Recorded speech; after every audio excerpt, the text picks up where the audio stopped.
Friends, welcome to my channel. Don't forget to like and subscribe. It's not difficult for you, but it's nice for me, and we're starting. The country club restaurant was buzzing with the typical quiet noise of idle conversations. It was summer, so the outdoor tables were fully occupied. A light breeze swept through the surroundings, mixing the salty smell of the ocean with the pleasant aromas of local cuisine.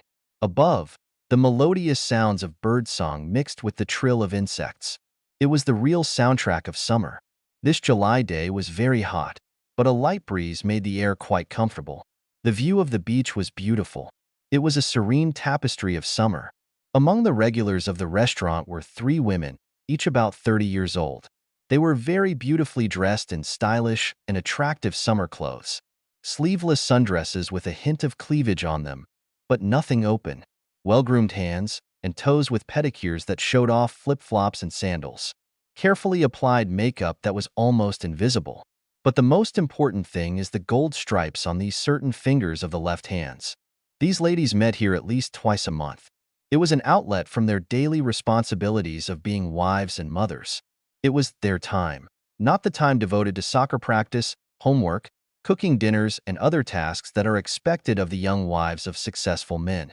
They always came here to let their hair down. Figuratively speaking, of course, they would never leave the house with their hair down, and enjoy good food, good friends, and idle chatter. In other words, gossip. Two people were missing from this group today. The ladies present, Carol, Suzanne, Layla, sipped white wine and waited for the food to arrive. Has anyone heard from Gina? She was supposed to meet us here, wasn't she? Asked Suzanne. Looking around the restaurant, Carol nodded. She sent me a message earlier. She said she was late. John, her husband, caught some kind of disease. She made him chicken soup, you can imagine. You know how men get sick when they catch a cold. The whole world stops. God, men can be such babies. They have a sore throat, and they want you to hug your arms and legs. Last month I had chills, fever, and runny nose. I still managed to take Tracy to cheerleading practice, Kenny to karate classes, clean the house, and cook dinner. When I was finally able to go to bed, Mark had the audacity to wake me up and ask me to have some fun. I swear, they want you to be a combination of their mother and their love slave. From time to time, I want to tell him to go use his mother, said Layla with a grin. The other two women opened their mouths wide in surprise at their friend's boldness. Layla, they shouted in unison. Layla smiled casually and ate a grape from her fruit plate. Speaking of men, Carol's voice dropped, the way women do when they want you to know they're going to say it's so important. She tilted her head forward. Have you heard about what's going on with Jen? Yes. I talked to Gina yesterday. Layla's eyes widened, and she also lowered her voice to just above a whisper, demonstrating that what she had to say was no less, or even more important. Gina said something about Jen and Dave's divorce, but she didn't go into details. I asked her for details. Believe me, I asked. But I got the feeling that she would like us not to raise this issue. Suzanne's voice practically screamed. Oh my God, is that why Jen is so sad? I ran into her the other day when she was dropping the kids off at school. She looked like she hadn't slept in ages. She was in a mess. Oh my God, Suzanne, Layla exclaimed, slapping Suzanne on the shoulder. Suzanne looked at her with wide eyes when she spoke again. No, it's true. Her hair was braided into some kind of wrap bun, and she was wearing sweatpants and a t-shirt. She wasn't even wearing a bra. This is terrible, said Carol, her tone sounding somewhere between shock and amusement. All three women were upset with their friend, but at the same time they were fascinated. That was news. Big news. Huge news. They had known each other for many years. They even lived in the same neighborhood. Their children always played together. Over the years, they exchanged recipes, complained about their husbands, and shared secrets.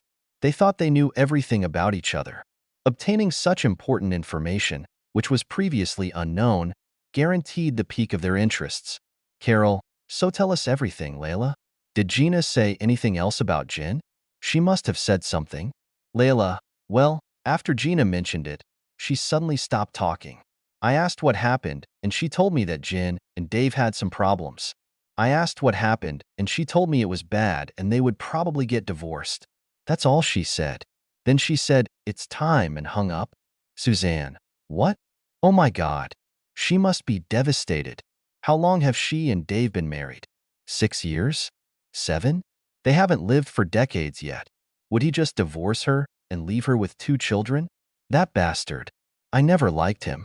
The conversation was suspended as the main dishes were served. The waitress smiled pleasantly as she laid out the dishes in front of them.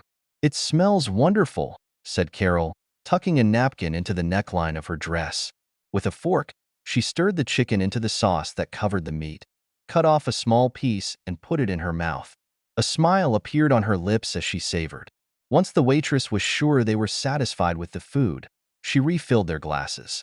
Having done this, she smiled pleasantly and left the ladies to enjoy their meal. "I know I shouldn't eat pasta, but linguine is my weakness. I always have to spend an extra 30 minutes in the gym after I'm full," said the self-deprecating Layla, winding noodles on a fork. "Layla, are you kidding? You have such a waist. I should only eat salad. I would explode like a balloon if I ate all those carbs," exclaimed Suzanne, looking at her salad with a fake pout. Yes. You inflate like a balloon, and it flies straight to your forms. Do you already have a size D? Steve would just like me to fill a bra like you," Carol said playfully. All three of them laughed. They took a break from the conversation for a few minutes while eating. Carol was the first to break the silence. "You know, girls, what do you think, Dave?" She looked around, then leaned forward and lowered her voice, again demonstrating how critical what she said was. "Cheating on Jen?" "Layla, I wouldn't be surprised, but why are you asking?" "Carol, about a month ago, Dave asked me to look after the boys. He didn't explain why. I told him I would, and when I looked out my window, I saw that he got into the car with a woman, some skinny red-haired girl. They left together." "You're kidding," Suzanne gasped, covering her mouth. Carol just nodded, taking another sip of wine. Layla blinked as a thought occurred to her. She noticed something, but she thought about it because it didn't seem important at the time. But with this new revelation, she felt compelled to share it. "Layla, come to think of it, I really saw something interesting." "What?" the other two asked in complete unity. "Layla, one night, a few weeks ago, I was taking out the trash. I saw a strange car parked in front of Jen and Dave's house. A few moments later, Dave got out of the passenger seat. He was walking into the house, but someone shouted his name from the car. It was a woman's voice. He walked over to the driver's side and leaned forward. You know, it's like he kissed someone. Then he entered his house. I'll bet my last dollar it was that fool you saw, Carol." Suzanne was crying, covering her mouth with both hands. "Right next to his house. It's disgusting. What if the children had seen it?" Layla shook her head. "You know what these guys are like. They don't care. They dip their wick into everything that moves. It doesn't matter who's around." "But why did he cheat on Jen? I mean, she's beautiful. She's knockout attractive. I'm not traditional, but if I was playing for that team, I would have signed her up a second after I met her," Carol said. Everyone had to agree. Of the 5 women, Jen was the youngest and the most beautiful. "Layla, it doesn't matter to them. Men are like dogs. They always smell a new fifth point. My brother once told me that they call it SSL, the same sweet charm syndrome. Can you imagine that? Pigs. But I will tell you that if Mark had ever cheated on me, I would have starred in an episode of Snared." All three of them burst out laughing. When they realized how loud they were, their laughter turned into giggles and giggles. "Carol, Layla, you're crazy.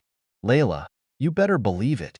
And as long as Mark knows that, there won't be any problems." They chatted and laughed about other things while enjoying their meal. They told each other about the kids, their husbands' disturbing habits, the latest news from their favorite shows, the crazy presidential race, and all the other things that women who have lunch together talk about. Eventually, the waitress returned to the table to check on them and ask if they wanted anything for dessert or coffee. After a lot of hand-wringing, Carol and Suzanne ordered a piece of cheesecake. Layla felt that she had eaten enough carbohydrates with linguine, so she just drank an espresso. "Suzanne, Layla, you need to have some fun. You jog every day. One piece of cheesecake won't hurt you. Speaking of running, have you tried this new bike path that has just been paved? It is assumed that it will be paved to the beach." When Suzanne mentioned jogging, Layla's eyes lit up. Oh my God, girls. I just remembered something. The women perked up. Layla bit her lower lip, as if trying to decide whether to tell what she knew or not. Last week, when I was jogging, I saw a black Nissan drive past me, and it seemed to me that it was Dave in the passenger seat.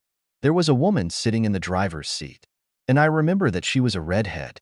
I really didn't pay any attention to it, but now I know it was him with her. This piece of shit. Carol, a black Nissan? This is the car I saw. Suzanne, what were they doing when you saw them, Layla? Layla, I can't tell you, but I'll tell you this. It doesn't look like they were strangers. They seem to know each other, if you know what I mean. Carol, what? Layla, yeah. As I said, the first time I saw them was when I was running. They drove past me as I was leaving the driveway, and I ran for about 30 minutes. The same car was parked in front of Jen's house when I finished my run, and they were still inside. Probably the last kiss. Or even more. Right in public. The other women gasped. 30 minutes in a car with a woman who wasn't your wife.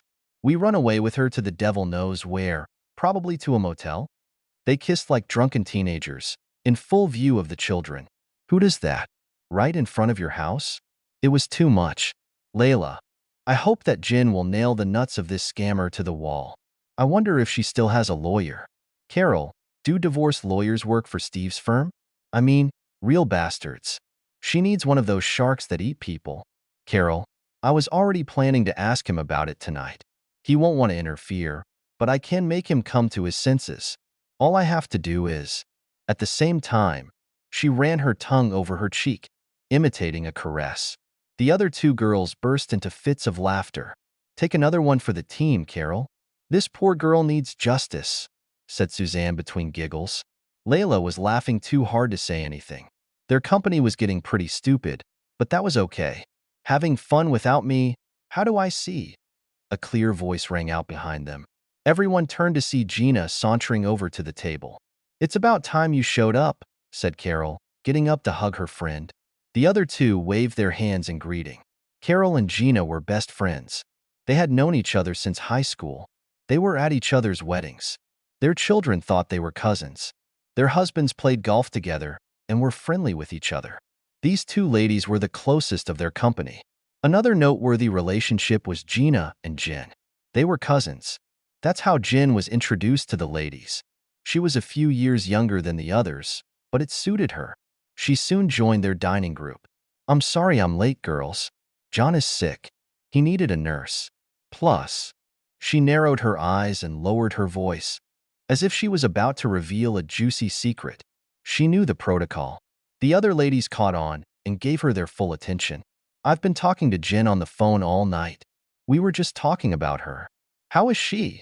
Asked Layla in a sympathetic voice. Gina just shook her head and sighed. The poor girl is in a mess. Her marriage broke up.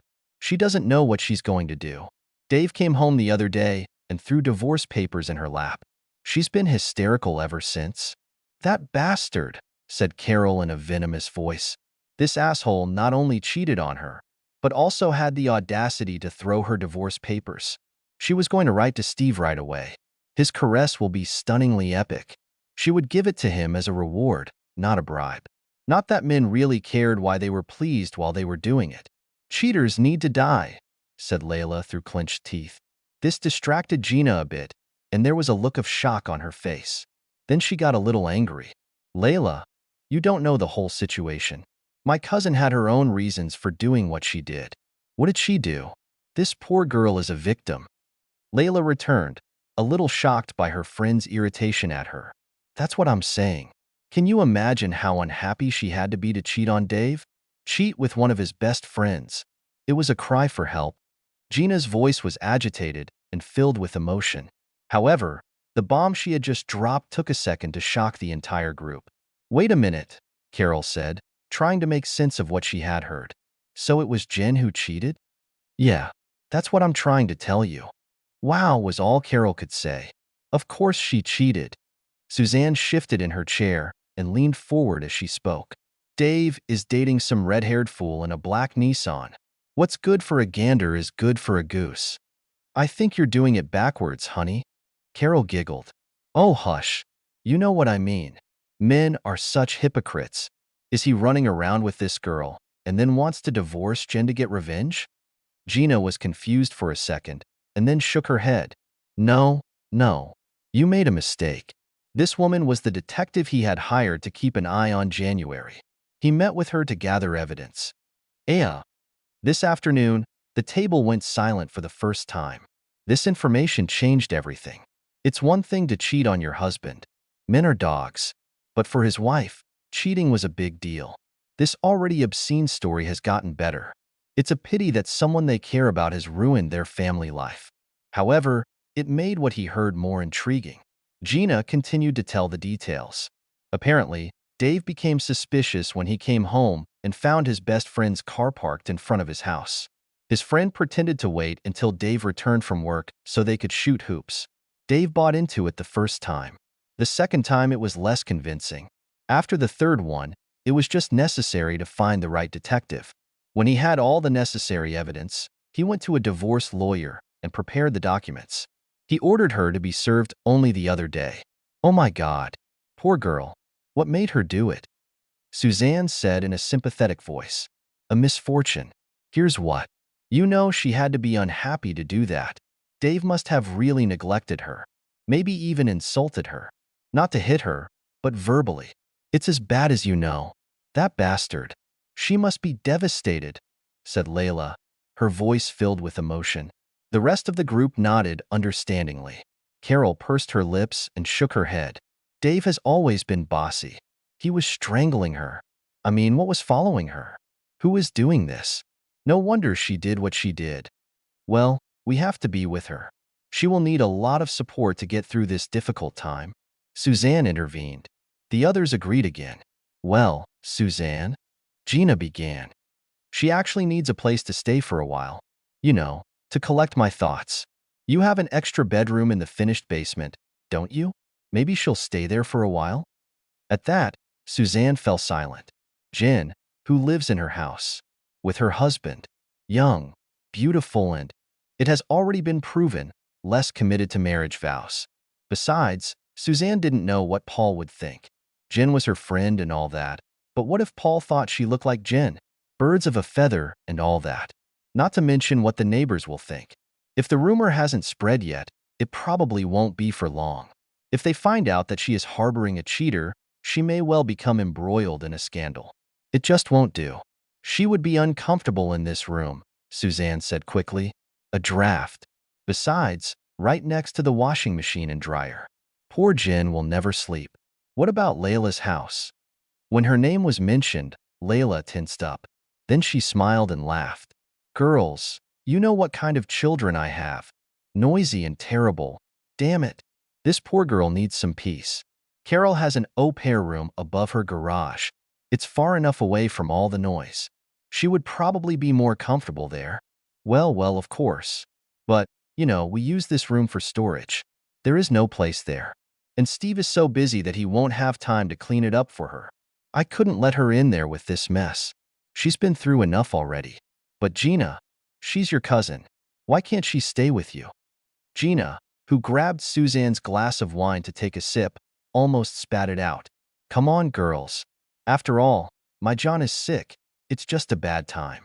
The last thing she needs is to catch some kind of virus. But do you know what I'm thinking? What if we all just chipped in and rented a room for her? Just until she figures out what to do next. She can relax in peace and quiet. This is what she really needs. We will visit her to make sure that she is all right and will provide her with any assistance. This is the best idea so far. We need to be with her. After all, she's our friend, Carol said with relief, feeling better. The others agreed. Lunch is almost over.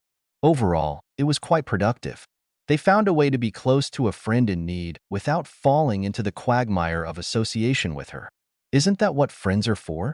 To be with a friend in a difficult moment. Well, so far it hasn't caused problems in their lives. Who needs a headache like that? Carol motioned for the waitress to bring 3 separate checks, as the conversation had become harmless. After receiving the check, each of them left money in a leather envelope to pay bills, and a significant part remained for tips. Then they packed their bags and left the restaurant. The sounds of their carefree banter and giggling faded into the background until they parted.